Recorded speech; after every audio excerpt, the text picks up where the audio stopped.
Every day, dogs are euthanized in our country. 10,000 dogs will die today due to pet overpopulation and because there are not enough homes for these animals. And the number one reason that dogs are relinquished to rescues or shelters is due to behavior issues.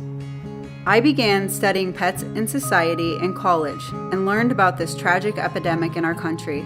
Since then, I have been on a mission to help these misunderstood dogs and struggling owners, so they would not have to go through what I went through with my own dogs. Most dogs come to us because they have not had clear rules and boundaries set for them. They are struggling to manage their emotions and making bad decisions that eventually will lead to rehoming or even death. So, I searched the country to work with some of the top trainers to bring a new style of training to the Midwest. And after being diagnosed with PTSD in 2006, I gained an awareness of how anxiety issues affect our daily lives and what so many dogs in our country are going through.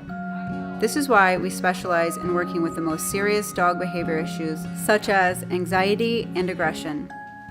I took my knowledge of cognitive therapy, yoga, a 12-step program for people that want healthy relationships, and life with my dogs to create our programs. Our training is called Dogmanship, based on horsemanship, and the foundation is grounded in communicative leash work. It's the idea of using the leash as a communication tool, the leash being the first and oldest tool ever put on a dog. We start by building a solid foundation with things the dog already knows. By slowly putting pressure on a dog's physical body, they are learning to deal with the mental stress. And we use the relationship with the dog owner to communicate because the dog trusts and loves the owner. Because of this, the dog owners must be committed to the rehabilitation process and want to learn new and better ways to communicate with their dogs.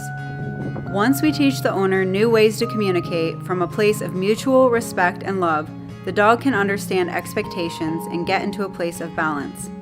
This is how we change the way dogs feel about the world. We take responsibility and decision-making away from them until they are ready to make decisions for themselves again.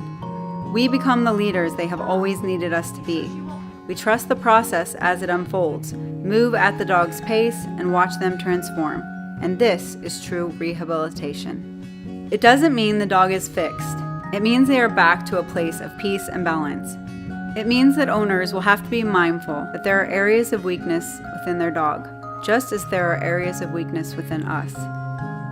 None of us are perfect, and we can learn things about ourselves by working with our dogs, if we are open to the information. My goal is to share my knowledge with as many people and dogs as possible. By working together, we can save more dogs and help more families enjoy their dogs again. My hope is that one day this type of training becomes a more prominent practice rather than being misunderstood. This is a movement. We are doing more than training dogs. We are changing lives.